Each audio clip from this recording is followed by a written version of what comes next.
مقام نزول سورہ اخلاص ایک قول کے مطابق مکی اور ایک قول کے مطابق مدنی ہے۔ رکوع اور آیات کی تعداد اس صورت میں 1 رکوع اور 4 آیتیں ہیں۔ سورہ اخلاص کے اسماء یعنی اس کے نام اور اس کی کیا وجہ ہے اتنے سارے نیمز ہونے کی، مفسرین نے اس صورت کے تقریباً 20 نیمز ذکر کیے، 20 نام، ان میں سے 4 میں آپ کو بیان کرتا ہوں۔ اس صورت میں اللہ تعالیٰ کی خالص توحید کا بیان ہے، اس وجہ سے اسے سورہ اخلاص کہتے ہیں۔ اس صورت میں یہ بتایا گیا کہ اللہ تعالیٰ ہر نقص و عیب سے بری اور ہر شرک سے پاک ہے، اس مناسبت سے اسے سورہ تنزیہہ بھی کہتے ہیں۔ اسی طرح جس نے سورت سے تعلق رکھا وہ غیروں سے الگ ہو جاتا ہے، اس لیے اسے سورہ تجرید بھی کہتے ہیں۔ اسے پڑھنے والا جہنم سے نجات پاتا ہے، اس بنا پر اسے سورہ نجات بھی کہتے ہیں۔ کیا بات ہے! اب اتنی فضیلتیں ہیں، حدیثیں اتنی ساری ہیں اس کی فضائل میں 1-2 حدیثیں آپ کو سناتا ہوں۔ حضرت ابو سعید خدری رضی اللہ تعالی عنہ سے روایت ہے کہ نبی پاک علیہ الصلوۃ والسلام نے ارشاد فرمایا، کیا تم میں سے کوئی اس سے عاجز ہے کہ وہ رات میں قرآن مجید کا 1/3 حصہ پڑھ لے؟ صحابہ کرام علیہ رضوان کو یہ بات مشکل معلوم ہوئی، انہوں نے عرض کی یا رسول اللہ صلی اللہ تعالی علیہ وسلم، ہم میں سے کون اس کی طاقت رکھتا ہے؟ آپ علیہ الصلوۃ والسلام نے ارشاد فرمایا سورہ اخلاص 1/3 قرآن کے برابر ہے۔ واہ، ایک دفعہ پڑھو 1/3 قرآن کا سوال، 1/3 آف قرآن کے برابر۔ اٹ مینز اگر آپ 3 بار سورہ اخلاص پڑھ لیں اتنی اللہ کی رحمت ہے کہ پورے قرآن کا ثواب مل جائے گا۔ سبحان اللہ۔ ایک اور حدیث پاک، یہ حدیث بھی بخاری شریف کی تھی، بخاری شریف کی ایک اور حدیث پاک، حضرت عائشہ صدیقہ رضی اللہ تعالی عنہا فرماتی ہیں نبی پاک علیہ الصلوۃ والسلام نے ایک شخص کو لشکر میں روانہ کیا، جب لشکر واپس آیا تو لوگوں نے کہا کہ حضور یہ شخص جو ہے یہ سورہ اخلاص نماز پڑھاتے ہوئے پڑھتے تھے، جب بھی نماز پڑھاتے سورہ اخلاص پڑھتے الحمد شریف کے بعد۔ تو جب نبی پاک علیہ الصلوۃ والسلام نے جب لشکر واپس آ کے یہ بات کی تو پیارے آقا علیہ الصلوۃ والسلام نے فرمایا اس سے پوچھو یہ کیوں ایسا کرتے تھے؟ اچھا۔ تو انہوں نے جب لوگوں نے ان سے پوچھا تو انہوں نے کہا کہ یہ سورت رحمان کی صفت ہے، اس وجہ سے میں اسے پڑھنا پسند کرتا ہوں۔ سبحان اللہ۔ پیارے آقا علیہ الصلوۃ والسلام نے ارشاد فرمایا اسے بتا دو کہ اللہ تعالیٰ اس سے محبت کرتا ہے۔ واہ، کیا سورہ اخلاص سے محبت کرنے والے سے اللہ تبارک و تعالیٰ محبت فرماتا ہے۔ کیسی بشارت ہے، کون نہیں چاہے گا؟ کیوں نہ ہم سورہ اخلاص کو بہت زیادہ کثرت سے پڑھیں۔ اب سورہ اخلاص نازل کیوں ہوئی؟ سبحان اللہ، اس کا جو بیک گراؤنڈ ہے نا، کمال کا بیک گراؤنڈ۔ سبحان اللہ۔ اب نبی پاک علیہ الصلوۃ والسلام نے جب غیر مسلموں کے سامنے، کفار کے سامنے اللہ رب العزت کا نام لیا، پیغام دیا، اللہ وحدہ لا شریک کی طرف بلایا، تو انہوں نے طرح طرح کے سوال کیے۔ کوئی کہتا کہ اللہ کا نسب کیا ہے، کوئی کہتا تھا کہ وہ سونے کا ہے یا چاندی کا ہے، لوہے کا ہے یا لکڑی کا ہے، کس چیز کا ہے، کیا کھاتا ہے، وہ کیا پیتا ہے، ربوبیت اس نے کس سے ورثے میں پائی ہے، اس کا کون وارث ہوگا؟ اس کے جواب میں اللہ تعالیٰ نے سورت نازل فرمائی اور اپنی ذات و صفات کا بیان فرما کر معرفت کی راہ واضح فرما دی، یعنی بتا دیا کہ اس کا کوئی شریک نہیں، اس کا کوئی والد نہیں، اس کا کوئی بیٹا نہیں۔ سبحان اللہ، کیا تفصیل کے ساتھ یہ مختصر سورت ہے مگر کتنی جامع ہے۔ تو بار بار پڑھیے، اس کے ترجمے پر غور کیجیے، اس کی تفسیر پر غور کیجیے، اللہ سے محبت بڑھتی چلی جائے۔ جو تکلیف ہے نا موت کی، بعض لوگوں کو شاید یہ اندازہ نہیں کہ فلاں اچانک دنیا سے چلا گیا، ابھی تو بیٹھا تھا آنکھیں بند ہو گئیں۔ ہمیں نہیں پتا کہ موت کی تکلیف کیا ہے۔ روایتوں میں یہ مضبوط ملتا ہے کہ موت اس سے زیادہ سخت ہے کہ بندے پر اس کو کینچیوں سے کاٹا جائے۔ موت کا جو درد ہے، وہ جو سختی ہے، وہ اس سے زیادہ سخت ہے کہ اسے ہانڈیوں میں ابالا جائے۔ موت کی سختی بڑی خطرناک ہے۔ نصیب والے ہوتے ہیں کہ جن کی موت آسانی سے آ جائے، روح جو ہے وہ آسانی سے قبض کر لی جائے۔ نزا کا جو وقت ہے نا، سکرات کا جو عالم ہے، ہم اللہ سے دعا کرتے ہیں محبوب پاک علیہ الصلوۃ والسلام کے جلووں میں عافیت والی ہمیں موت نصیب فرمائے۔ حدیث پاک میں ہے جسے موت کی یاد خوف زدہ کرتی ہے، قبر اس کے لیے جنت کا باغ بن جائے۔ ہاں، اکیلے میں بھی یاد کر کے آنسو بہایا کرو، موت کو یاد کیا کرو، کیونکہ یہ جو خوف ہے نا، یہ قبر کے عذاب سے بچا لے گا، یہ قبر کے خوف سے بچا لے گا۔ جو ادھر بے خوف ہے، کہیں ایسا نہ ہو قبر میں خوف زدہ ہو جائے، قبر میں عذاب میں گرفتار ہو جائے۔ بارگاہ رسالت میں عرض کی گئی، یا رسول اللہ صلی اللہ علیہ وسلم، کیا کسی کو شہداء کے ساتھ بھی اٹھایا جائے گا؟ کیسا سوال! شہید کا کیا مرتبہ؟ آقا نے فرمایا ہاں، اس کو جو دن رات میں 20 مرتبہ موت کو یاد کرتا۔ یہ ترغیب ہے، ایسے نہیں دعوت اسلامی والے موت کی بات کرتے، تو حدیثوں میں ہے، جو دن میں 20 بار موت کو یاد کرے، فرمایا اس کو شہیدوں کے ساتھ اٹھایا جائے۔ حضرت انس بن مالک رضی اللہ عنہ سے روایت ہے، سرکار دو عالم صلی اللہ تعالی علیہ وسلم نے فرمایا موت کو کثرت سے یاد کیا کرو کیونکہ وہ گناہوں کو زائل کرتی ہے اور دنیا سے بے رغبتی پیدا کرتی ہے۔ حضرت سفیان ثوری فرماتے ہیں ہمیں ایک بزرگ نے یہ بات بتائی کہ حضور انور صلی اللہ تعالی علیہ وسلم نے ایک شخص کو وصیت کی کہ تم موت کو کثرت سے یاد کیا کرو وہ تمہیں دوسرے غموں سے آزاد کر دیا، اور غموں سے بچنا ہے نا تو موت کو یاد کیا کرو۔ حضرت دقاق رحمت اللہ تعالی فرماتے ہیں جو موت کو کثرت سے یاد کرتا ہے 3 باتوں کے ذریعے اسے عزت دی جاتی ہے، رسپیکٹ پاتا ہے۔ غور سے سنو، فرمایا اسے توبہ کی جلد توفیق ملتی ہے۔ موت یاد ہوگی تو بندہ توبہ کرے گا نا کہ یار مر جاؤں گا توبہ کر لوں۔ دوسرا اسے قناعت کی دولت مل جاتی ہے، تھوڑے پیسوں میں بھی خوش رہتا ہے، زیادہ حل میں مزید نہیں ہوتا کہ یار مرنا ہے اب اور کیا کروں گا، ورنہ یہ بھی آ جائے وہ بھی آ جائے، اس کا بھی چھین لوں اس کا بھی لوٹ لوں۔ وہ قناعت کی توفیق مل جاتی کیونکہ موت یاد ہوتی۔ تیسری بات فرمائی عبادت میں چستی نصیب ہوتی ہے۔ فرض پڑھ کر بھاگنے کا جی چاہ رہا ہے، یار آج سنتیں نہیں پڑھتا، یار موت آنے والی ہے سنتیں پڑھ لے گا، چلو یار اب تو چلوں، یار مرنا ہے نفل اور پڑھ لوں، مغرب ہے تو اوابین پڑھ لوں۔ تو یہ جو موت یاد ہوگی نا تو عبادت میں چستی نصیب ہوگی۔ تسبیح نکالے گا تو رکھنے کو جی نہیں چاہے گا، ایک اور پڑھ لیتا ہوں یار اب کبھی بھی مر سکتا ہوں، یہ قبر میں کام آئے گا، قبر میں نور بن جائے گا۔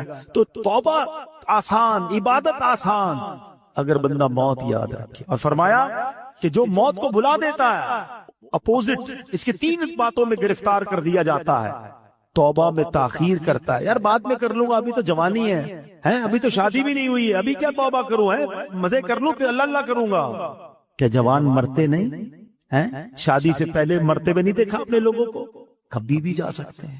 پھر فرمایا بقدر ضرورت رزق پر راضی نہ ہونا، اور پیسے چاہیے اور پیسے چاہیے، کیونکہ موت تو بھول چکا ہے، حرام کماتا ہے، رشوت لیتا ہے، سود لیتا ہے، موت تو یاد ہی نہیں ہے۔ اور تیسرا فرمایا عبادت میں بھی سستی ہو جاتی ہے، بعد میں پڑھ لوں گا، اگلے جمعے سے نماز پڑھوں گا، رمضان سے نماز پڑھوں گا، اس سے پہلے ہی مر گئے تو سوچئے موت کو یاد کرنا بہت سارے فائدے لاتا ہے۔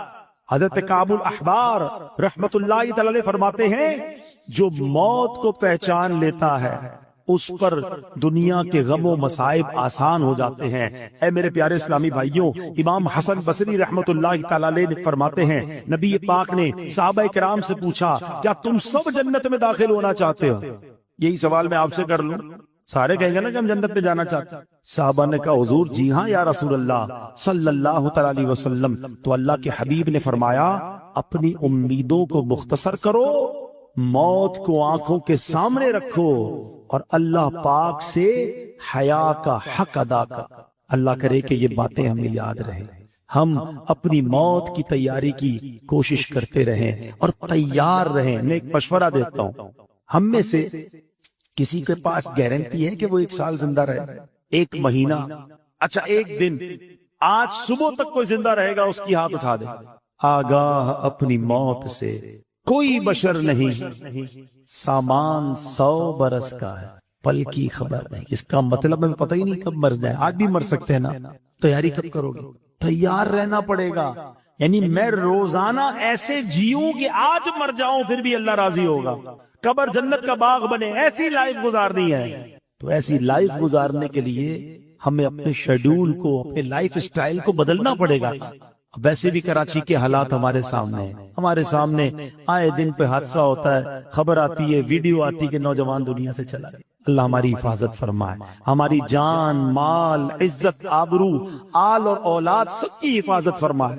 لیکن ڈاکوؤں سے بچ گئے، چوروں سے بچ گئے، مرنا پھر بھی ہے، ہاں موت سے نہیں بچ سکتے۔ تیاری کر لو نا، تو آؤ مل کر آخرت کی تیاری کرتے ہیں۔ یقین کریں دعوت اسلامی سے بہت ساری وجوہات کی وجہ سے پیار ہے، مگر ایک پیار کی وجہ یہ بھی ہے کہ یار یہ کمال کا ماحول ہے، ہمیں پکڑ پکڑ کر آخرت کی یاد دلاتا ہے۔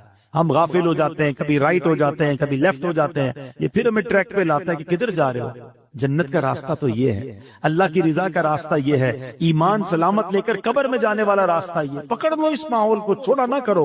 یہ اسلائی پہ نظر آتے ہیں، کچھ لوگ آگے پیچھے ہو جاتے ہیں، یا یہ پھر آئیں گے، پھر درس دیں گے، پھر مسجد میں لے جائیں گے۔ کدھر لے جا رہے ہیں تمہیں؟ تمہارے رب کے پاس لے جا رہے ہیں۔ اگر یہ کہتے ہیں مدنی قافلوں میں چلو، تو کیا قافلے میں جا کر آپ ہمارے امیر قافلوں کو 5-5 ہزار کا لفافہ دیتے ہو؟ اس کا کیا فائدہ ہے؟ وہ اس لیے بلاتا ہے کہ 3 دن آؤ اللہ کے گھر میں رہ کے رب کو راضی کر لو، قبر کی تیاری کر لو، قبر روشن کر لو، ان کا شکریہ ادا کیا کرو، ان سے بھاگا نہ کرو، یہ تم سے محبت کرتے ہیں، یہ تمہیں بلاتے اس لیے ہیں کہ آؤ ہم مل کر اپنی آخرت روشن کر لیں۔ دنیا تو گزر ہی جانی ہے، 50 60 70 سال ختم ہونے والی، یار ہم میں سے کئیوں کے بال سفید ہو گئے، کتنا جیئیں گے یار، اب تو مرنے والے ہیں، پتہ نہیں کب دنیا سے چلے جائیں گے، تو ادھر کی تیاری کر لو، ادھر مار نہ پڑے، ادھر کچھ بھی نہیں کر سکیں گے اگر سانپ اور بچھو قبر میں آ گئے۔ ارے آج تو ایک کیڑا ادھر آ جائے ہماری چیخ نکل جاتی ہے، ابھی لائٹیں بند ہو جائیں تو ہم گھبرانا شروع کر دیں گے، قبر بھی کیا ہوگا اگر اللہ ناراض ہو گیا۔ اب بس آج پکی توبہ، بس اب گناہ نہیں کر، ہمت کرو۔ ہاں مجھے سب پتا ہے، مجھے کسی کو بتانے کی ضرورت نہیں، اور آپ کو بھی کسی کو بتانے کی ضرورت نہیں، آپ کو سب پتا ہے کون جھوٹ بول رہا ہے، کون حرام دیکھ رہا ہے، کون حرام کما رہا ہے، کون ماں باپ کو ستا رہا ہے، کون معاذ اللہ اپنے دوستوں کے ساتھ بیٹھ کر نشہ کر رہا ہے، سب کو پتا ہے۔ ہمیں نہ بھی پتا ہو نا تو اللہ کو تو پتا ہے نا، کسی کو نہ بھی بتاؤ رب تو دیکھ رہا ہے۔ بس آج اسی رب سے دل ہی دل میں کہہ دو نا، اے اللہ معاف کر دے، اللہ معاف کر، اب نہیں کروں گا، اللہ تجھے ناراض نہیں کروں گا، ہو گئے گناہ، کر لی خطائیں، کمزور ہوں نا، لے گیا شیطان گناہ کے اڈے پر،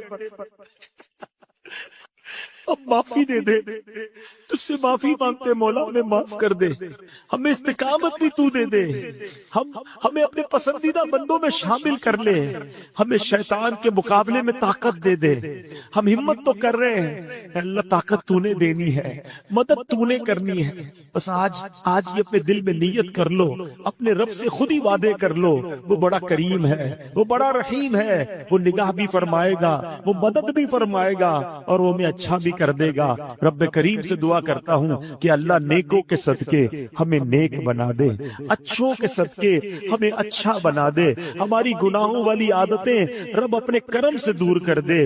ہم سب چاہتے ہیں نا کہ حضرت اسرائیل ملک الموت آسانی سے روح قبض کریں، ویسے سچی بات بتائے کیا ہے کہ جب ان کی یاد میں زندگی گزرتی ہے نا، عشق رسول میں زندگی گزرتی ہے، آقا کی سنتوں پر عمل کر کے نبی پاک کی رضا والی زندگی گزرتی ہے نا، تو کیا خوبصورت شاعر بات لکھتے ہیں کہ جب تیری یاد میں دنیا سے گیا ہے کوئی، اللہ کرے کہ آقا کی یاد میں بس نبی پاک کے تصور میں جائیں، مدینہ پاک میں آقا کے جلووں میں دنیا سے جائیں، پھر کیا ہوگا؟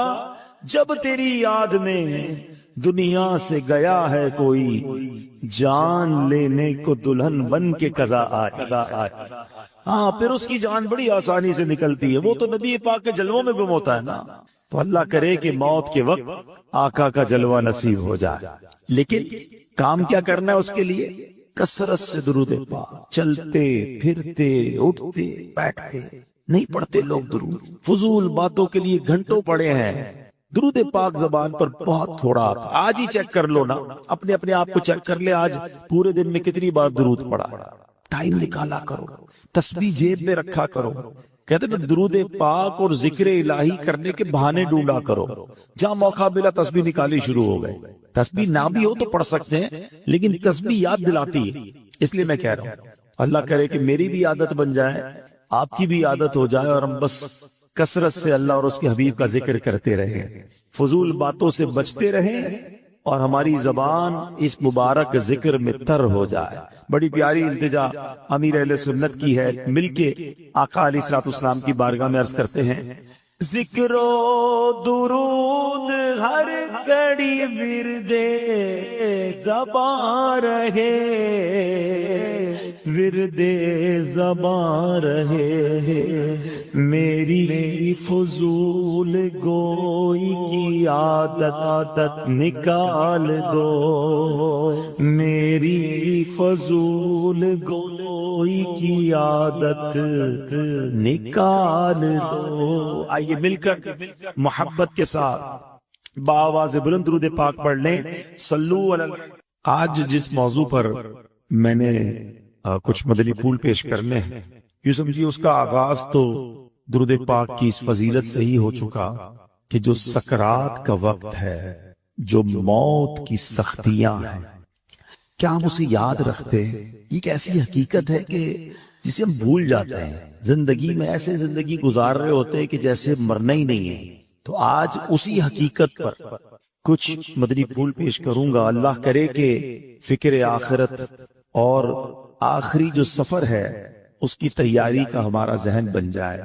حجت الاسلام امام محمد بن محمد غزالی علیہ رحمت اللہ الوالی لکھتے ہیں بنی اسرائیل میں ایک بڑا مغرور شخص تھا. ایک بند کمرے میں تھا. بڑے لوگ ہوتے ہیں نا، ان کے کمروں میں ہر کسی کو آنے کی اجازت نہیں ہوتی. گارڈز، آگے سیکرٹری، اجازت کے بغیر کوئی نہیں آ سکتا. اور ان کو اس بات پر بعض اوقات بڑا غرور بھی ہوتا ہے، فخر ہوتا ہے کہ میری ٹیریٹری میں کوئی پیر نہیں رکھ سکتا. اچانک کمرے میں ایک شخص داخل ہوا. اس مغرور شخص نے زور سے چلا کر کہا، کون ہو؟ کیسے آ گئے میرے کمرے میں بغیر اجازت؟ تمہیں پتا نہیں میں کون ہوں؟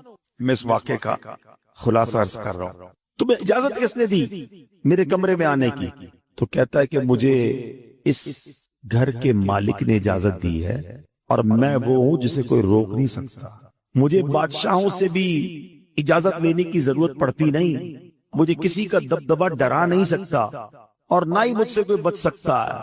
اب جب یہ باتیں سنی نا، اس مغرور شخص نے، جس کا سٹائل ہی الگ ہوتا تھا، جو بڑے چلا کر بڑے غصے میں لوگوں سے باتیں کرتا تھا، اب اس کا جو غصہ ہے وہ نیچے آ گیا. اب ہے کون یہ تو بتائے، کہیں آپ ملک الموت تو نہیں؟ اللہ اکبر. اب حضرت ملک الموت نے کہا، ہاں میں ملک الموت ہوں. مجھے کوئی دروازہ نہیں روک سکتا، مجھے کوئی گارڈ، مجھے کوئی کر و فر کہیں بھی جانے سے نہیں روک سکتا. اب وہ کہتا ہے کہ حضور تھوڑی سی مہلت مل سکتی ہے. اگر آپ میری روح قبض کرنے آئے ہیں تو کچھ دن، کچھ گھنٹے تو دیجئے نا. مجھے تو پتہ ہی نہیں ہے. مجھے کچھ توبہ کرنی ہے، کچھ نیکیاں کرنی ہے، کچھ نیک اعمال کرنے ہیں. اب ملک الموت نے فرمایا کہ تمہاری سانسیں پوری ہو چکی ہیں، اب تمہارا وقت اینڈ ہو چکا ہے. تو کہا اچھا پھر یہ تو بتائیں، اگر میری روح قبض کریں گے تو مجھے لے کر کہاں جائیں گے؟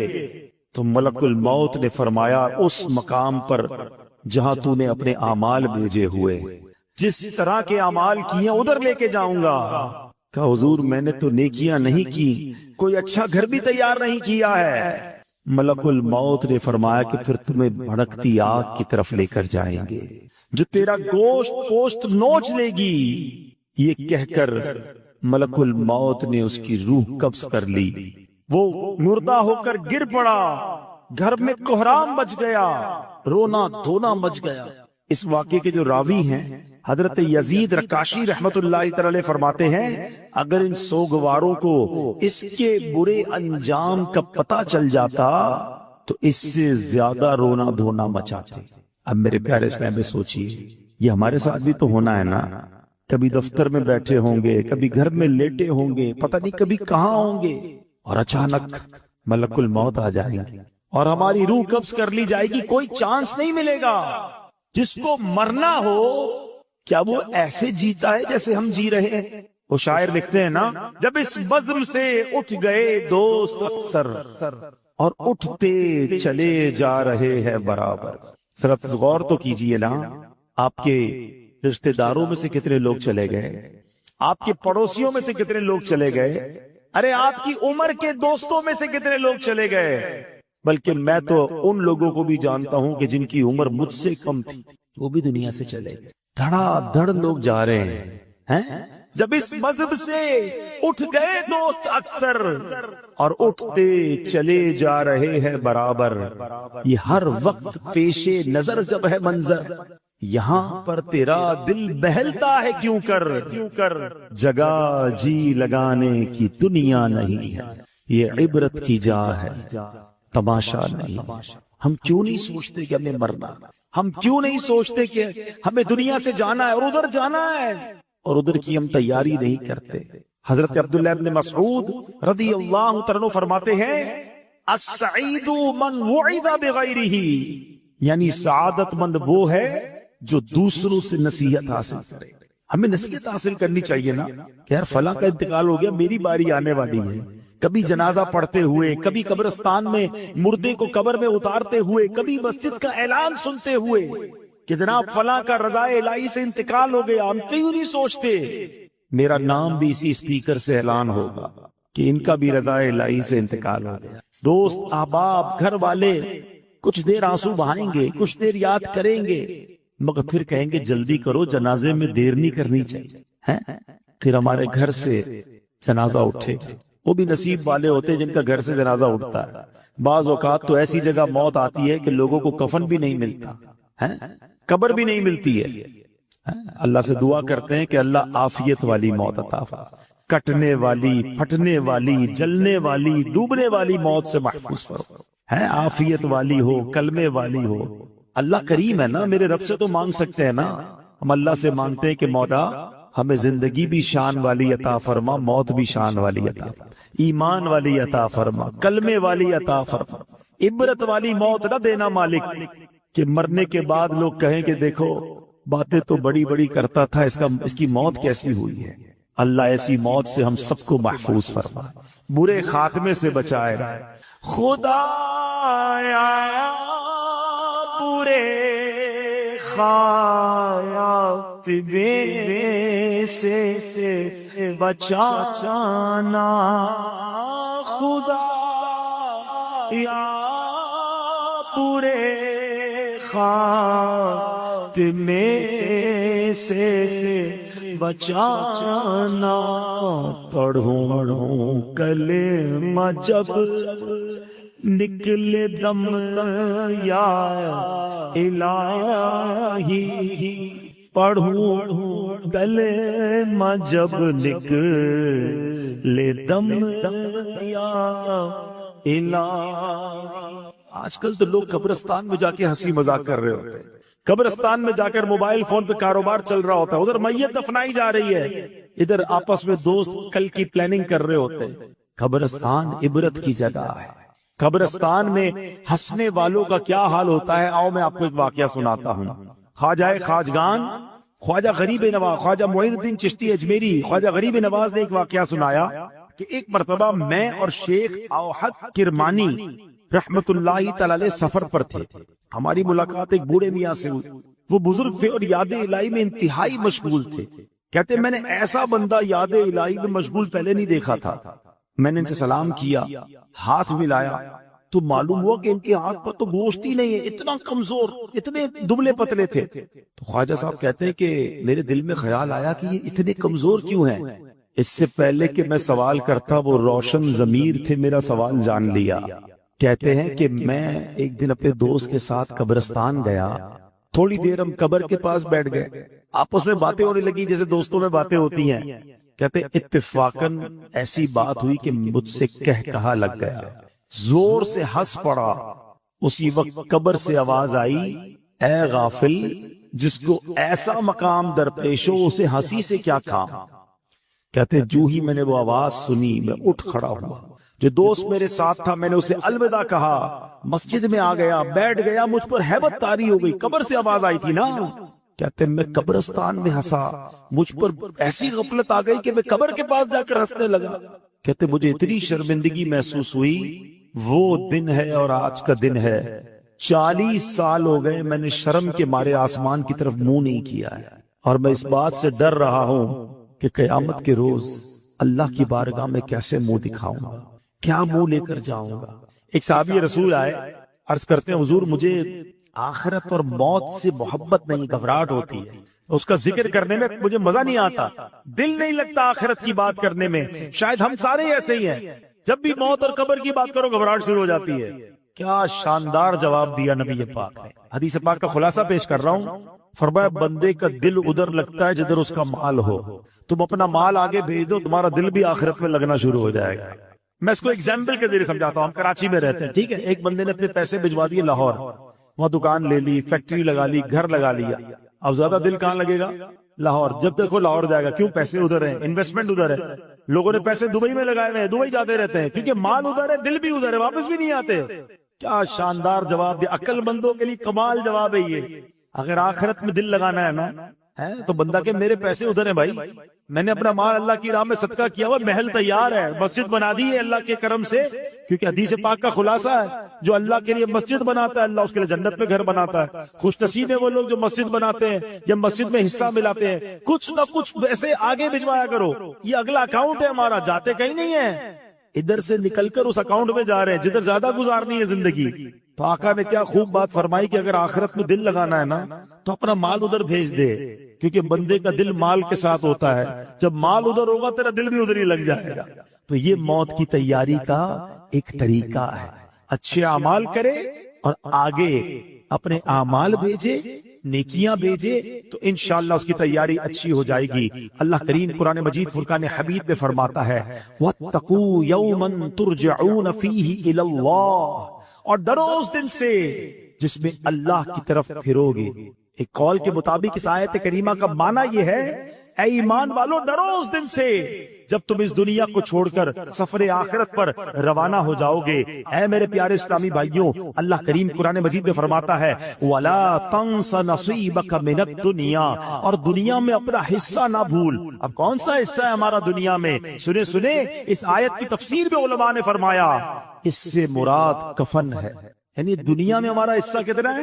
بس کفن لے کر جانا ہے اور کچھ لے کر نہیں جانا ہے۔ اور اتنی تیاری ہے دنیا سجانے کی، چھوٹا گھر بڑا ہو جائے، بڑا گھر اور بڑا ہو جائے، چھوٹا کاروبار بڑا ہو جائے۔ میں نہیں کہتا کاروبار بڑا نہ کریں، میں نہیں کہتا گھر بڑا نہ بنائیں، مگر اس گھر میں، اس کاروبار میں، اس دنیا میں اتنے غرق تو نہ ہو جائے نا کہ پہلے تو حلال اور حرام کی تمیز اٹھ جائے اور پھر مرنے کا ہی خیال نہ رہے۔ خدا را دیکھو ایک بات یاد رکھیں، ہمارے ساتھ ایسا نہیں ہے کہ ہمیں کوئی ٹائم الگ الگ دیا گیا ہے کہ بھائی یہ ٹائم دنیا کے لیے تیاری کر لو اور یہ والے ٹائم آخرت کی تیاری کر لینا، پھر تو ٹھیک ہے۔ ہم کہیں گے یار آخری 10 سال میں آخرت کی تیاری کر لوں گا، نہیں، اسی ٹائمنگز میں، اسی زندگی میں ہمیں دنیا بہتر کرنی ہے تو کریں، آخرت بھی بہتر کرنی ہے، کہیں رہ نہ جائے آخرت۔ شیطان کیا کہتا ہے؟ بس مولانا ابھی بھی ہو سکتا ہے میرا بیان چل رہا ہے نا تو کوئی کہہ رہا ہوگا کہ باتیں تو بڑی اچھی کر رہے ہیں، بس رمضان سے نماز شروع کر دوں گا، بس یہ اگلے سال میں یہ حرام کام چھوڑ دوں گا، ہاں یار میں یہ غلط کام تو کرتا ہوں، میری ایک بری عادت تو لگی ہوئی ہے، میں یہ بے حیائی کا کام تو کر رہا ہوں، بس یار تھوڑے 2-4 مہینے بعد پکی توبہ کر لوں۔ یہی شیطان کا کام ہے کہ وہ لمبی امیدیں دلاتا ہے، لمبی امیدیں دلاتا ہے، بس تھوڑے دنوں بعد توبہ فوراً کرنی چاہیے۔ شیطان کیسا مردود ہے اور کیسے مرواتا ہے۔ مجھے بنی اسرائیل کا یہ پرانا کتابوں میں واقعہ لکھا وہ یاد آ گیا کہ 2 بھائی تھے، اوپر نیچے رہتے، فرسٹ فلور گراؤنڈ فلور والا بھائی بدکار، شرابی، کبابی، بے حیائی کے کام کرنے والا، اور اوپر والا بھائی تہجد گزار، قرآن پڑھنے والا، دین کا کام کرنے والا۔ شیطان بڑے بھائی کے پاس گیا اور اسے کہتا ہے کہ یار 40 سال ہو گئے تیری زندگی، کوئی مزہ نہیں کیا لائف میں، کوئی انجوائمنٹ نہیں، سارا دن ذکر تسبیح، میں نے اللہ پاک کی قدرت لوح محفوظ پر دیکھ لیا ہے، تیری عمر 80 سال ہے، ایک کام کر 20 سال انجوائے کر، مزے کر، رنگ رلیاں منا لے، آخری 20 سال پھر توبہ کر کے عبادت کر لینا۔ شیطان نے دل میں یہ خیال ڈالا، اس نے سوچا یار بات تو ٹھیک ہے یار، میں تو کچھ کیا ہی نہیں زندگی میں، صرف اللہ اللہ ہی کرتا رہا، مزہ ہی نہیں لائف میں اٹھایا، نیچے ہی تو میرا بھائی ہے، روز عیاشیاں کرتا ہے، روز شرابیں پیتا ہے، روز بے حیائی کرتا ہے، کہیں اور جانے کی کیا ضرورت ہے، نیچے چلے جاتا ہوں بھائی کے پاس۔ وہ اللہ کی کرنی دیکھو کہ جو نیچے والا بھائی تھا اس کے دل میں خیال آیا کہ یار کب تک گناہ کرے ہیں، اتنی شرابیں، اتنی بے حیائیاں، اتنی بدکاریاں، مرنا نہیں تجھے، توبہ کر۔ دل میں خیال کہتا ایک میرا بھائی ہے اوپر، جب دیکھو عبادت ریاضت، چلو کہیں اور نہیں جاتا، اپنے نیک بھائی کے پاس جاتا، اس کے پاس جا کے اللہ سے معافی مانگتا ہوں۔ اللہ کی کرنی دیکھیں یہ گناہگار اپنے کمرے سے نکلتا ہے اوپر جانے کے لیے، اور وہ نیک اپنے کمرے سے نکلتا ہے نیچے آتا ہے۔ جب وہ سیڑھی پہ آتا ہے نا اوپر والا، اس کا پیر پھسلتا ہے، لڑکتا ہوا نیچے والے بھائی پہ گرتا ہے، دونوں بھائی نیچے گرتے ہیں، دونوں کا انتقال ہو جاتا ہے۔ اب پتہ ہے فیصلہ کیا ہوتا ہے؟ اوپر والا گناہ کے لیے چل پڑا تھا، نافرمانی کے لیے چل پڑا تھا، فرمایا اس کی نیکیاں برباد کر دی جاتی ہیں، اور یہ گناہگار توبہ کے لیے چل پڑا تھا، اللہ سے دوستی کرنے چل پڑا تھا، شرمندگی تھی دل میں، فرمایا یہ چلنا جو ہے اس کا اللہ کی بارگاہ میں ایسا قبول ہوا اس کے سارے گناہ معاف کر دیے جاتے۔ ہائے ہائے ہائے، یہ ہے میرے رب کی رحمت۔ ہم کتنے ہی گناہگار کیوں نہ ہوں، چل تو پڑو یار، توبہ کے راستے چل پڑو نا۔ اسے راضی کرنے کے راستے پہ چل پڑو یار. کب تک سوچتے رہیں گے؟ کب تک نمازیں قضا کرتے رہیں گے؟ کب تک جھوٹ بولتے رہیں گے؟ کب تک حرام کماتے رہو گے؟ کب تک ماں باپ کو ستاتے رہو گے؟ کب تک جوا کھیلتے رہیں گے؟ کب تک شراب اور بے حیائی کے کام کرتے رہو گے؟ اے میرے اسلامی بھائی، بڑا قریب ہے، یقین کرو بڑا قریب ہے. ہم واقعی گناہگار ہیں. کبھی کبھی جب اپنے گناہوں پہ نظر جاتی ہے نا تو بڑا شرم آتی ہے کہ بنے گا کیا. اتنی بے حیائیاں اور ایسی بے غیرتی ہے کہ دنیا دیکھے تو گناہ نہیں کرتے ہیں، مگر رب دیکھ رہا ہوتا ہے، اکیلے میں ہم گناہ کر جاتے ہیں. یہ خیال کیوں نہیں آتا کہ اللہ دیکھ رہا ہے؟ یہ خیال کیوں نہیں آتا کہ مجھے مر کر اللہ کی بارگاہ میں جانا ہے؟ لوگوں نے کیا بگاڑنا ہے میرا؟ یہی بات تو اعلیٰ حضرت نے سمجھائی ہے نا کہ جس نے سزا دینی ہے اس کے گناہ کرتے ہوئے شرم نہیں آتی، لوگ دیکھتے اس کی شرم آتی ہے. فرماتے ہیں نا، چھپ کے لوگوں سے کیے جس کے گناہ، چھپ کے لوگوں سے کیے جس کے گناہ، وہ خبردار ہے کیا ہونا. وہ تو خبردار ہے، اسے تو پتا ہے، مگر دلاسا پتا ہے دل کو کیا ملتا ہے کہ وہ رب رحیم ہے، وہ رحمان، وہ معاف کرنے والا ہے. بس ہم آ جائیں اس کی طرف، انتظار نہ کرو. شیطان ہے، کہتا ہے بڑا رحم والا مولا ہے، توبہ کر لیں گے بعد میں. یہی شیطان کا وار ہے تم پر کہ وہ نہیں کرنے دیتا توبہ. آج کر لو، ابھی کر لو. آج تو ویسے بھی جمعرات کی رات ہے، آج تو ویسے ہی مانگنے کی رات ہے. اور جب اجتماع مسلمین ہونا، اس کی برکتیں ہوتی ہیں. ہمیں کیا پتہ یہاں اللہ کا کون سا ولی بیٹھا ہے. آج دعا ہوگی، کس کی آمین کا ہاتھ اٹھے گا اور کس کے ساتھ ہماری بھی توبہ قبول ہو جائے گی. تو بس اب پیارے اسلام بھائی چل پڑو، بس اب ہمت کر جاؤ. بہت ہو گئی گناہ، بڑی ہو گئی نافرمانیاں، اسے راضی کرنا ہے اور توبہ کر لو. اور اس کی توبہ اتنی کمال کی، اس کی بارگاہ میں رحمت اتنی بڑی ہے کہ توبہ کرنے والے سے وہ بڑا خوش ہو، سارے پچھلے گناہ معاف کر دیتا ہے. حدیث پاک میں ہے، التائب من الذنب کمن لا ذنب لہ. گناہوں سے توبہ کرنے والا ایسا ہے جیسا اس نے گناہ کیا ہی نہیں. تو پھر کیوں نہ توبہ کرے، پھر کیوں نہ اللہ کی طرف رجوع لے آئے. اب میں یہاں آخر میں اپنے بیان کے آخر میں یہاں یہ بھی بتاتا چلوں کہ جو یہ وسوسہ آتا ہے نا کہ یار موت کو یاد کرنا کیوں ضروری ہے. آؤ میں آپ کو پیارے آقا علیہ الصلوۃ والسلام کی حدیث بھی سناتا ہوں اور اس کے بعد پھر میں موت کو یاد کرنے کے کچھ فضائل بتاتا ہوں. اللہ کے حبیب علیہ الصلوۃ والسلام جب لوگوں کو موت سے غافل دیکھتے تو دروازے پر تشریف لاتے، دروازے کو 3 مرتبہ ہلاتے اور فرماتے، اے لوگوں، اے مسلمانوں، تمہارے پاس یقینی موت آئے گی اور وہ اپنے ساتھ وہ کچھ لائے گی جو اسے لانا ہو. خبردار، ہر کوشش کرنے والے کے لیے ایک انتہا ہے اور ہر کوشش کرنے والے کی انتہا موت ہے. پس کوئی پہلے جاتا ہے، کوئی بعد میں. حضرت ابن ثابت رحمت اللہ تعالی علیہ فرماتے ہیں، ایک مرتبہ بارگاہ رسالت میں صلی اللہ تعالی علیہ وسلم میں ایک بندے کا ذکر ہوا. صحابہ نے اس کی بڑی تعریف کی. اس پر پیارے آقا رسول ہاشمی صلی اللہ تعالی علیہ وسلم نے فرمایا، وہ موت کو کیسے یاد کرتا ہے. ایک بندے کی تعریف کی گئی، آپ نے اگین کوسچن کیا، یہ تو بتاؤ وہ موت کو کیسے یاد کرتا ہے. عرض کی گئی، حضور اسے کبھی موت کا ذکر کرتے ہوئے سنا نہیں گیا. تو آقا علیہ الصلوۃ والسلام نے فرمایا، پھر وہ ایسا نہیں ہے جیسا تم کہہ رہے. یعنی بندہ اچھا وہ ہے جو موت کو یاد کرتا ہے. اے میرے پیارے اسلامی بھائی، قبرستان عبرت کی جگہ ہے، مذاق مستی اور دنیاوی باتیں کرنے کی جگہ نہیں ہے. آپ کو پتہ ہے کہ سیدنا عثمان غنی رضی اللہ تعالیٰ عشرہ مبشرہ میں سے ہیں، ذو النورین ہیں اور 2 بار نبی پاک سے جنت خریدی ہے. ایسی عظیم ہستی ہیں، مگر جب آپ قبرستان جاتے تھے نا، آپ کی اتنا روتے تھے کہ آپ کی داڑھی آنسوں سے تر ہو جاتی تھی. لوگ کہتے ہیں آپ اتنے کیوں روتے ہیں؟ آپ کے سامنے کبھی حشر کی بات بھی ہوتی ہے، جہنم کا ذکر بھی ہوتا ہے، اب اتنا نہیں روتے. قبر کی بات ہوتی ہے یا آپ قبرستان جاتے رونا شروع کر دیتے ہیں. کتنی کمال کی بات کی آپ نے فرمایا قبر ہی پہلی منزل ہے. جو پہلی منزل میں کامیاب ہو گیا نا، وہ آگے بھی کامیاب ہو گیا. جو ادھر ہی پکڑا گیا پھر آگے اور مشکل ہے نا. فرسٹ انٹری ٹیسٹ ہے، سمجھ لو. قبر میں جاتے ہی امتحان ہوگا نا، قبر میں جاتے ہی سوالات ہوں گے. اگر سوال کے جواب دے دیے، اچھا مزے کی بات دیکھیں، یہ اسٹوڈنٹ بھی بیٹھے ہوں گے، امتحانات بھی ہوتے رہتے ہیں. اسٹوڈنٹ کوشش کرتے کسی طرح پیپر آؤٹ ہو جائے، پتہ چل جائے امتحان میں کون سا پیپر آئے. اچھا جب پیپر آؤٹ نہیں ہوتا تو کیا کرتے ہیں؟ پچھلے 5 سالہ پیپر لے کے بیٹھے ہوتے ہیں، یار ان میں سے کوئی سوال آئے گا، ان کی تیاری کر لو. کمال دیکھو کہ یہ کیسا پیپر ہے کہ جس کے سوال پہلے سے ہی آؤٹ ہیں، سوال بھی آؤٹ ہے، جواب بھی بتا دیے گئے کہ 3 سوال ہونے ہیں۔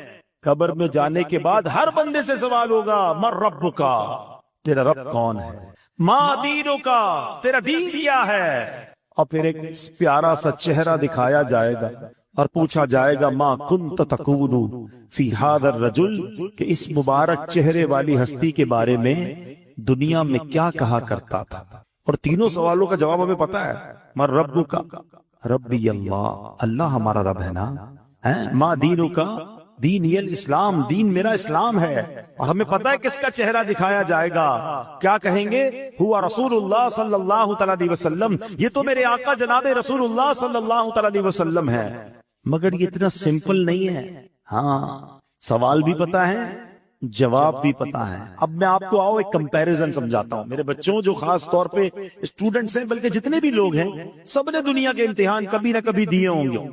What is the difference between worldly examination and examination of the grave؟ دنیا کے امتحان اور قبر کے امتحان کا میں فرق آپ کو سمجھاتا ہوں۔ دنیا کا امتحان جب بھی ہوگا ڈیٹ پہلے سے پتا ہو، ایسا ہی ہے، 2 مہینے باقی ہیں، 3 مہینے باقی ہیں، فلاں تاریخ کو میتھس کا پیپر ہوگا، پھر اردو کا ہوگا، پھر سائنس کا ہوگا، جو بھی پیپر ہے، پیپر کے ٹاپکس بھی پتا ہے، ڈیٹس بھی پتا ہے، ٹھیک ہے۔ جیسے جیسے امتحان قریب آئے گا ہم تیاری بڑھاتے جاتے ہیں، کل صبح پیپر ہے، رات نیند نہیں آتی، ایسا ہی ہے۔ سیکنڈ، دنیا کا پیپر جب بھی دے دے، آپ پیپر دیتے، رزلٹ کچھ دنوں بعد یا کچھ مہینوں بعد آتا ہے، ٹھیک ہے۔ تیسری بات، پیپر میں فیل ہو گئے، ایک چانس ملتا ہے، کیا کہتے ہیں اس کو، سپلیمنٹری پیپر یا ضمنی امتحان، کہ چلو یار فیل ہو گئے دوبارہ دے دیں۔ اچھا اس میں بھی فیل ہو گئے، پھر کیا ہوگا، میکسیمم کیا ہو جائے گا، 1 سال اور پڑھنا پڑے گا نا۔ 8ویں کا امتحان دیا، پاس نہیں ہوئے، چلو بھائی 8ویں دوبارہ پڑھ، 9ویں دوبارہ پڑھ لو۔ یہ 4 باتیں یاد رکھیے گا، ڈیٹ پہلے سے پتا ہے، ٹھیک ہے، تاکہ تیاری کر لیں۔ سیکنڈ، امتحان کے بعد رزلٹ کافی دنوں بعد آتا ہے، اور ایک آدھا پیپر، ایک آدھا سوال رہ گیا تو سپلیمنٹری کا موقع ہے۔ چوتھا، اگر فیل ہی ہو گئے تو پھر کیا ہوگا، آپ کو 1 سال پڑھنا پڑے گا۔ ایک 5واں بھی مسئلہ ہے جو آج کل زیادہ ہے، کہ دنیا کے امتحان میں تھوڑے پیسے دے کر، تھوڑی رشوت دے کر، معاذ اللہ، یہ چیٹنگ کر کے بھی لوگ پاس ہو جاتے ہیں، ایسا ہی۔ یہ 5 باتیں یاد رکھنا۔ اب مجھے سچ بتاؤ، اس امتحان کی ٹینشن کتنی ہوتی ہے؟ جس کو دیکھو، ہر بچہ، امتحان کے دنوں میں ہم بھی جاتے ہیں نا بیان کرنے، مسجد کے امام صاحب کے پاس بھی پرچی آ رہی ہوتی ہے، بچوں کے امتحان ہو رہے، دعا کر دے۔ ہر بچہ مل رہا ہوتا ہے، نوجوان مل رہا ہوتا ہے، حضرت پیپر دیے، دعا کر دے۔ ٹینشن ایسا ہی ہے نا۔ اب بتاؤ تمہیں اس امتحان کی اتنی ٹینشن ہے۔ اچھا جتنے لوگ بیٹھے نا، سارے پیپر دیتے بھی نہیں، کوئی کہے بھائی مجھے ٹینشن ہی نہیں لینی، میں نے پڑھنا ہی نہیں ہے، میں نے کوئی امتحان ہی نہیں دینا، تو آپ لہٰذا بچ جاؤ گے۔ میں جس امتحان کی بات کر رہا ہوں اس سے بچ کوئی نہیں سکے گا۔ اسکول گیا یا نہیں گیا، کالج گیا یا نہیں گیا، مدرسے گیا یا نہیں گیا، اسے یہ امتحان دینا ہی پڑے گا، کمپلسری ہے۔ دوسری بات، ڈیٹ تو پتہ ہی نہیں ہے، ہو سکتا ہے 10 سال بعد ہونا ہو، اور ہو سکتا ہے آج رات ہی ہونا ہو۔ یہ بھی تو ہو سکتا ہے نا کہ میں اور آپ میں سے کوئی ایسا بھی یہاں بیٹھا ہو جس نے گھر نہیں جانا اٹھ کر، ہو سکتا ہے یہی موت آ جائے اور آج رات اس کی قبر میں گزرے اور آج رات ہی امتحان دینا پڑے۔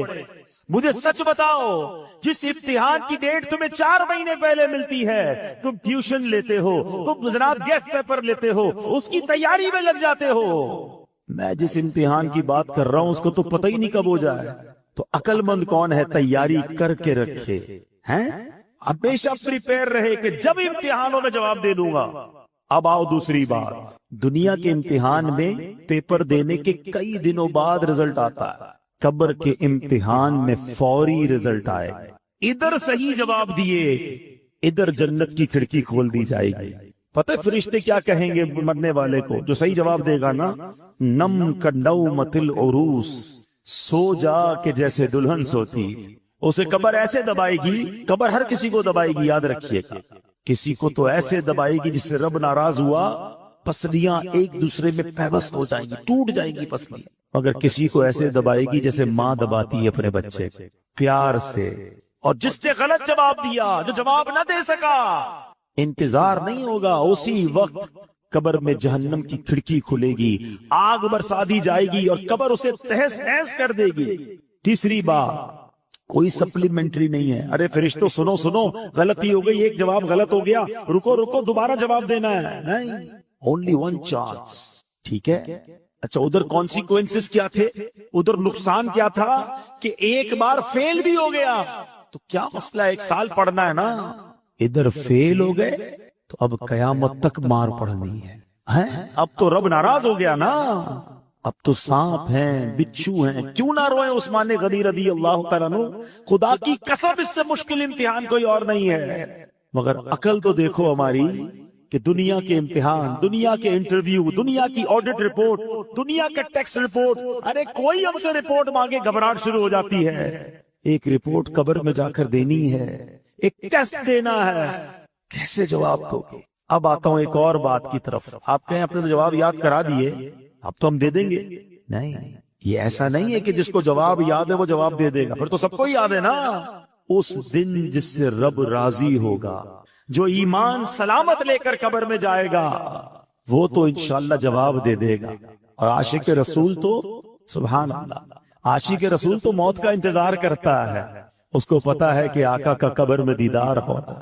اعلیٰ حضرت فرماتے نا، جان دے دو وعدہ دیدار پر. ارے جان دو گے تو دیدار ہوگا نا.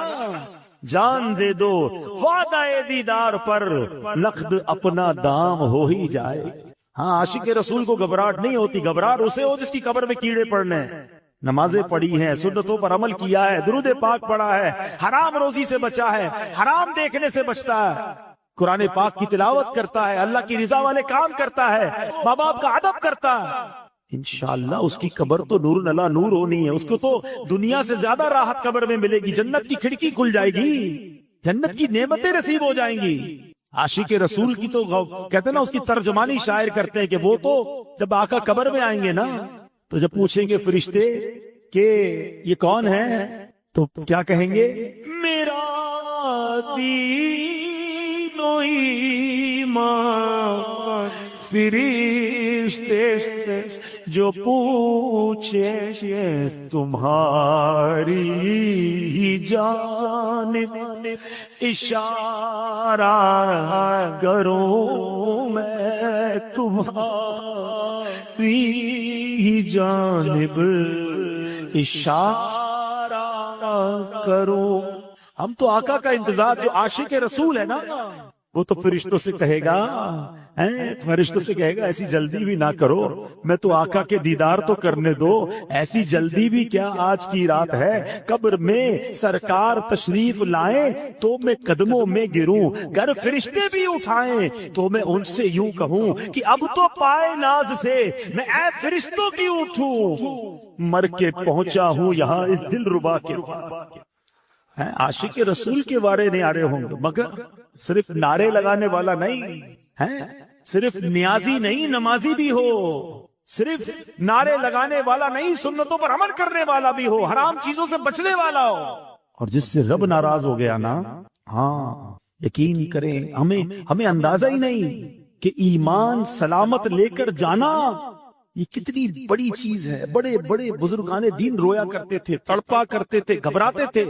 شیخ احمد سیوستانی رحمت اللہ تعالی علیہ موت اور قبر و آخرت سے متعلق بہت فکر مند رہتے تھے. جب بھی ان کے سامنے موت کا ذکر ہوتا، قبر کی بات ہوتی، گھبرا جاتے، ہیبت طاری ہو جاتی، بدن کانپنے لگتا. اتنا روتے کہ ان کو دیکھ کر لوگ رونے لگ جاتے. اور پھر فرماتے، اے عزیزوں، جسے موت آنی ہے، جس کے پیچھے ملک الموت ہیں، جس نے قیامت جیسا ہولناک دن دیکھنا ہے، اسے نیند اور ہنسی سے کیا واسطہ؟ ایسا آدمی فضولیات میں کیسے مشغول ہو سکتا ہے؟ پھر فرماتے، اے عزیزوں، قبروں میں لیٹے ہوئے مردے چونٹیوں اور سانپوں کی گرفت میں ہیں، مٹی کے قید خانے میں بند ہیں. اگر تمہیں ان کا حال معلوم ہو جائے تو کھڑے کھڑے نمک کی طرح پگھل جاؤ. اے عزیزوں، جا کر موت کی تیاری میں لگ جاؤ، وہ دن ہم سب کو پیش آنے والا ہے. شاید ہم اپنا ایمان سلامت لے کر جانے میں کامیاب ہو جائیں. اب حضور خواجہ غریب نواز نے یہ واقعہ سنایا اور خود خواجہ غریب نواز رونے لگے. فرمایا، اس ذات کی قسم جس کے قبضے میں میری جان ہے، اس دن سے لے کر آج تک مجھ پر موت اور قبر کی ہیبت طاری ہے، اور میں اندر ہی اندر گھلتا جا رہا. یہ کون کہہ رہا ہے؟ خواجہ خواجہ، وہ ہستی جن کے ہاتھوں پر 90 لاکھ غیر مسلم مسلمان ہوئے ہیں، وہ کہتے میں اندر گھل رہا ہوں موت کی فکر سے، قبر کی فکر سے۔ ہم نے دین کا کوئی کام کیا نہیں، ہم نے گناہوں کے انبار لگائے ہوئے ہیں، مگر ہماری ہنسی ختم نہیں ہوتی ہے، ہماری غفلتیں ختم نہیں ہوتی۔ دوستوں کے ساتھ بیٹھے تو غیبتوں کے انبار، اکیلے میں گھر میں بیٹھے تو حرام دیکھتے ہیں، کاروبار پر جائیں تو حرام کماتے ہیں، جھوٹ غیبت نہ جانے کون سا گناہ ہے جو ہم سے نہیں ہو رہا، اور کوئی فکر ہی نہیں کہ ایمان سلامت ہوگا کہ نہیں، قبر میں ہوگا کیا میرا۔ ہے میرے پیارے اسلامی بھائیو، اس وقت مہنگائی کا دور ہے، اچانک مہنگائی بڑھ گئی ہے، لوگ پریشان ہیں، گھر کیسے چلاؤں، خرچہ کیسے پورا کروں گا، کتنی ٹینشن میں، جدھر بیٹھو ایک ہی ٹینشن ہے۔ میں نہیں کہتا ٹینشن نہیں ہے، واقعی ٹینشن ہے سب کو، اللہ ہمارے وطن پر خیر فرمائے، لیکن ذرا غور کرو، کبھی ایسا ہوا کہ دوستوں میں بیٹھ کر یہ ٹینشن ہو کہ یار مرنے کے بعد کیا ہوگا، ایمان سلامت رہے گا کہ نہیں، قبر روشن ہوگی کہ نہیں، اللہ راضی ہوگا کہ نہیں، قیامت کے دن مجھے رب کی عرش کا سایہ ملے گا کہ نہیں، اعمال نامے کھل گئے تو میری بے عزتی کیسی ہوگی، میں ذلیل کیسا ہو جاؤں گا، یار کوئی طریقہ تو بتاؤ، اللہ کو راضی کیسے کروں، کوئی طریقہ تو بتاؤ، میری بخشش ہو جائے۔ Nobody talk about it، کوئی بات ہی نہیں، اس سے سب راضی۔ ہم رب کو راضی کے نہیں کرتے، ہم سب کو راضی کرتے ہیں، ہمیں رب کو راضی کرنا ہے، اس کی نافرمانی والے کام نہیں